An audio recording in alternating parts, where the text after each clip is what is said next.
The first rule of working in the Ferrante household was simple: do not speak unless spoken to. The second rule was equally clear: do not look Don Enzo in the eye. The third rule, the one they whispered to Clara Weston in the back of a black car as it rolled through iron gates and up a gravel driveway, was the most important of all. He hasn't said a word in 3 years. The escort told her. A flat-faced man in a dark grey suit who had not introduced himself. Not one word. The doctors gave up. The therapists gave up. You are here to monitor his vitals, manage his medications, and stay invisible. That is all. Clara nodded. Clutching her nursing bag against her chest, she was not supposed to be here. She knew that the agency had called her at 6 in the morning. Frantic. Because their usual placement had come down with a sudden illness, and the Ferrante family did not accept delays. Clara was available. Clara was qualified. Clara, at 31, had spent 8 years working in memory care units and private home health, specializing in patients who had retreated so far into themselves that the world had quietly agreed to leave them alone. She had a gift. People said, though she never quite understood what they meant by it. She was not extraordinary. She was not beautiful in any way that stopped traffic. She was full-figured and practical, with warm brown eyes and hands that moved, with the kind of steady patience you only develop after thousands of hours sitting beside people who are frightened and in pain. She had no idea that these were precisely the qualities that would change everything. The Ferrante mansion sat at the end of a private road in the hills above the city, surrounded by cypress trees and a silence so deliberate it felt designed. Inside, every surface gleamed. Fresh white lilies stood in crystal vases on every table. Men in dark suits moved through hallways with the quiet precision of people who understood that noise was a form of weakness. And at the center of it all, in a sun-drenched sitting room that smelled faintly of cedar and old leather, sat Don Enzo Ferrante. He was 81 years old. He had once been the kind of man who filled a room without saying anything tall. Broad-shouldered, with a silver beard and hands like carved stone. He still looked like that man, in the architectural sense, but the life inside him had gone somewhere Clara couldn't immediately locate. He sat in his wheelchair facing the window. He did not turn when she entered. "Good morning, Mr. Ferrante," she said. "My name is Clara. I'll be taking care of you for the next few weeks." "Nothing." She set her bag down, washed her hands at the small sink in the corner, and began the morning routine exactly as it had been outlined to her blood pressure, heart rate, temperature, medications sorted into their small labeled cups. She worked quietly, efficiently, without performing cheerfulness, the way some caregivers did when they were nervous. She simply worked. And occasionally, without thinking about it, she talked, not at him, not in the bright, hollow way people speak to the elderly when they've already decided no one is home. She spoke the way she always did, with her quieter patience in low, unhurried sentences that weren't really asking for a response. She mentioned the light coming through the window. She said the lilies were beautiful. She noted, almost to herself, that someone had good taste in furniture. Don Enzo did not respond, but his shoulders, Clara noticed, had dropped about 1/4 of an inch from where they'd been when she walked in. She had been on the assignment for 9 days when she met Marco Ferrante for the first time. She had seen him. Of course, you couldn't be in this house and not see him. He moved through it like weather inevitable, darkening whatever room he entered. 38 years old, built like someone had decided to make a man out of a warning. Black hair, dark eyes that recorded everything and gave nothing back. The men who worked for him moved 2 steps faster when he was near. He was, by every reliable account, the most dangerous man in a city that had no shortage of dangerous men. He appeared in the doorway of his father's sitting room on a Tuesday afternoon. And for a moment, he simply watched Clara work. She was sitting beside Don Enzo's wheelchair, not doing anything in particular. She had finished the afternoon medication, taken his vitals, and found that he seemed unsettled, restless in the way her dementia patients sometimes got. A nameless agitation that no clinical intervention could touch. So she had simply stayed. She was reading quietly from a small book she'd brought, nothing dramatic. Just a collection of short nature essays, and letting the words drift into the air of the room without demand. "What are you doing?" Marco said from the doorway. Clara looked up. "Sitting with him. That's not in the care protocol." "No," she agreed. But he seemed restless. Sometimes company helps. Marco Ferrante looked at her the way she imagined. He looked at most things with a flat, measuring intensity that was probably meant to make people feel exposed. Clara, who had spent years sitting beside people in the last chapters of their lives, found that she was not particularly afraid of being looked at. "He doesn't respond to company," Marco said. "He doesn't respond to anything. He responded to the light this morning," Clara said. "He turned his head toward the window when the sun came in." "That's something." Marco said nothing, but he didn't leave either. He stood in the doorway for another long moment, watching his father the way you watch something you love and can no longer reach. And then he turned and walked away. The word came on a Friday. Clara had brought pastries that morning, not for any particular reason. Just because she'd passed a bakery on her way to the car service pickup, and the smell had pulled her inside. She'd bought a small box of Italian cookies, the kind with almond paste and lemon zest. Because something about them reminded her of her grandmother's kitchen, she set them on the table beside Don Enzo's chair and opened the box without comment. The way she did everything without performance, without expectation. The smell reached him before she did. She watched it happen, the slight lift of his chin, the way his nostrils moved, almost imperceptibly, the slow turn of his head.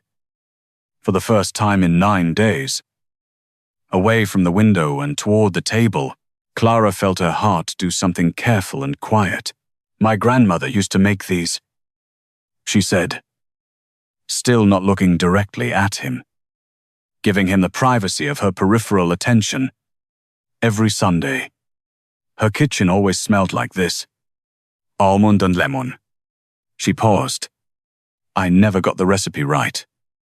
I think she left something out on purpose." She broke off a small piece of cookie and set it on a napkin near his hand. Not pressing, not urging, just offering.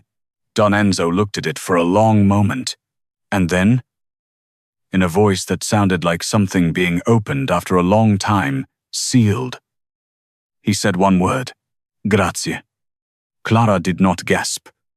She did not react with the startled excitement that would have broken the fragile thread of the moment. She simply looked at him, at his face, which had something in it now, a crack of light through old stone, and she said, equally quietly, "Prego." She didn't know much Italian. She knew that word. It was enough. Don Enzo looked at her, really looked at her, for the first time since she'd arrived. And what was in his eyes was not the blank distance she'd been watching for 9 days. It was something older and more painful than that. It was recognition. It was grief. It was the look of a man who had been somewhere very far away and had just, unexpectedly, found a door. Marco Ferrante was informed of what had happened within the hour. She didn't tell him, one of the household staff must have.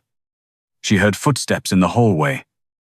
a particular cadence she'd come to recognize. And then he was in the doorway again. But differently this time. The measuring look was still there. But something behind it was unguarded in a way it hadn't been before. His father was asleep in his chair. The half-eaten cookie on the napkin beside him. He spoke. Marco said. It wasn't a question. Yes. Clara said. To you? Yes. Marco looked at his father for a long time. Clara watched the muscles in his jaw move. The way men's faces move when they are holding something in that is trying to come out. What did he say? Marco asked. He said, thank you. Clara said, in Italian. Marco made a sound that wasn't quite a word. He turned and walked to the window, stood with his back to the room, looking out at the cypress trees. He used to speak Italian to my mother. He said finally, only Italian. With her. When she died, he stopped. That was 3 years ago. Clara said nothing. She understood now. The silence was not neurological. Not entirely. It was a man who had lost the person he'd spoken to. The person his language had belonged to. He had put the words away when she left, because there was no one left who knew what they meant. She used to make those cookies, Marco said, still facing the window. Every Friday. The whole house smelled like almonds. Clara looked down at the box on the table. I didn't know. She said, how could you? It wasn't an accusation. He turned back to face her. His face was not the face she'd seen in the hallway. This was something underneath that one, a younger face. A face that had not yet learned to be made of iron. Thank you. He said, in Italian, Grazie. Clara met his eyes. Don't thank me. She said, thank your father. He came back on his own. I just happened to smell like the right kitchen. Don Enzo began speaking in fragments over the following days. A word here. A sentence there. Mostly Italian. Occasionally English. Always only when Clara was near. She did not push. She let him lead. Following the pace of whatever was returning to him, like following a stream back to its source. He told her about Sicily, where he'd been born. About the smell of the sea in the town where he'd grown up, a small place with a harbor and a church that took up most of the main square. About a girl he'd met when he was 19. With dark hair and a laugh that he said sounded like water over stones. His wife, Marco's mother, Rosaria. He talked about her the way people talk about the weather that shaped the entire landscape of their lives, not dramatically. Not with the performance of grief, but with the steady weight of someone who has carried something so long it has become part of the architecture of their body. She had died of a fast and unkind cancer. 14 months from diagnosis to end. She had managed, in those 14 months, to put most of her affairs in order with the same quiet competence with which she had managed everything else in her life. She had said her goodbyes. She had told Enzo where she kept the important documents, which friends would need to be called, what she wanted done with her jewelry. She had not been able to tell him how to live without her. Clara listened. She had learned, over years of this work, that listening was not passive, it was a skill, an art, a form of presence that most people had forgotten in a world that rewarded talking. She listened with her whole body, with the stillness of someone who understood that what people needed most, when they finally began to speak, was a witness. 3 weeks into her assignment, Clara was summoned to a meeting, not with a doctor, not with a household manager, who coordinated the staff and handed her a weekly schedule, with Marco Ferrante himself, in his office on the second floor of the mansion, a room that looked less like an office and more like a place where decisions were made that the rest of the world would eventually feel. She sat across from him at a large desk. He sat with the same controlled stillness she'd noticed in him from the beginning, though she thought she understood it better now. He had grown up watching a man who filled rooms without speaking. He had learned from that, "I'd like to extend your contract," he said. "Indefinitely." Clara was quiet for a moment. "I'd need to speak with the agency." "I've already spoken with the agency. They've agreed to release you from your rotation schedule if you accept a direct contract with us." He named a figure. It was substantially more than she made on rotation, enough to change certain things about her life that she had quietly accepted as fixed. "What would the role be?" she asked. "What you've been doing?" "Primary caregiver." "Full-time." "Residential. There's a suite available on the first floor." He paused. "My father trusts you. Whatever that took. You managed it in 3 weeks, when no one else managed it in 3 years. I would be foolish not to recognize what that is." Clara looked at him across the desk. He was not, she thought, a man who said things like that easily. "Can I ask you something?" she said. "Yes." "Do you visit him? Spend time with him?" Outside of passing through, something shifted in Marco's expression, not defensively, but the way something shifts when a question touches something true. "My schedule. I know your schedule is demanding," Clara said. "I'm not saying that as a criticism. I'm asking because what brought him back wasn't the cookies. Really. It was a memory attached to someone he loved. What he needs now, what will keep him coming back, is time with people who love him." She paused. "The medications are managed. The vitals are stable. What he's short on is his son." Marco looked at her for a long moment. "You're very direct," he said. "For someone sitting in this office, I've sat in harder rooms," Clara said. "And she had rooms where people were dying. Rooms where families were fracturing. Rooms where the truth was the only thing left that was any use. I'm not afraid of you, if that's what you mean. I'm afraid of your father running out of time before he gets back what he lost. That's the thing I'm here to push back against."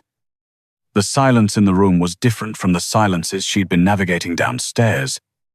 This one had more edges. Then Marco said, "Dinner. Tonight. With him. Would you join us?" She hadn't expected that.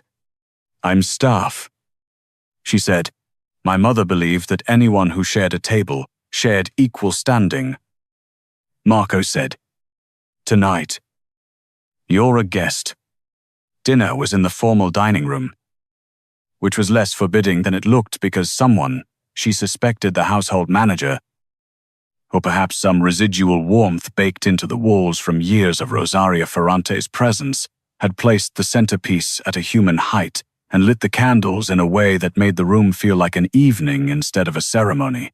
Don Enzo was brought to the table in his wheelchair, positioned at the head as though nothing had changed, as though 3 years of silence had simply been a pause in a longer sentence.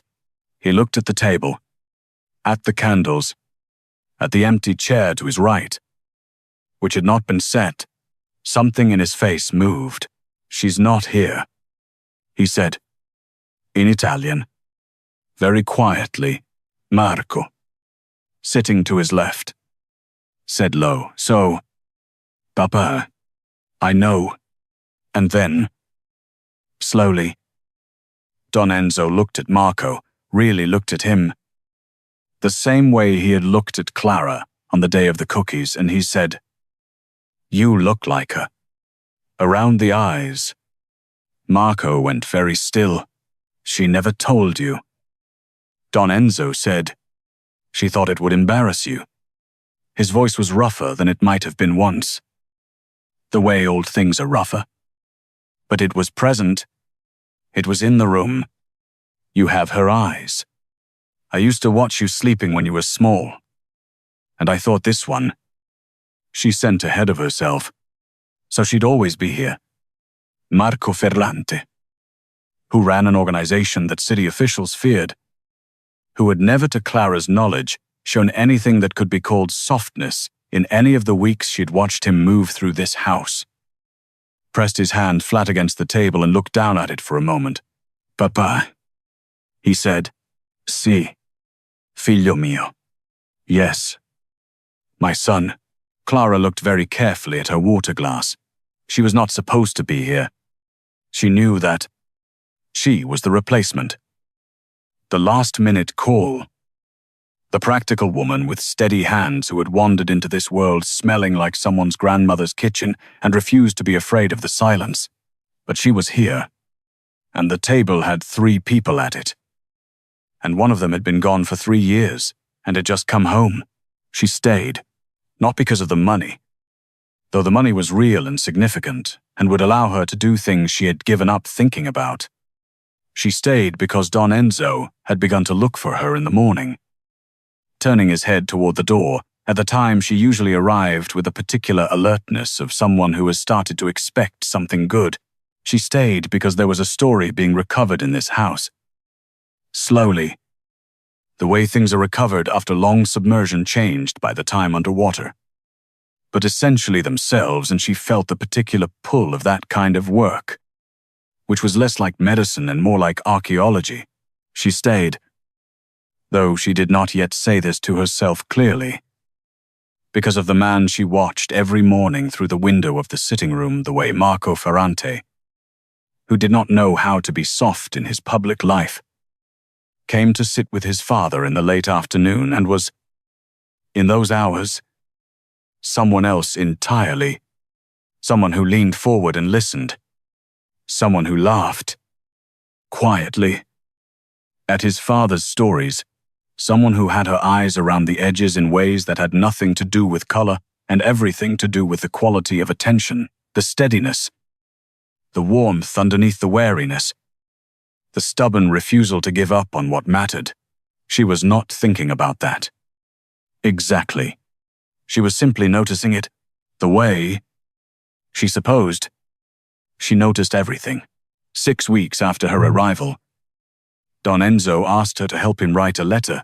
This was not part of the care protocol, but neither was anything else that had happened in this house.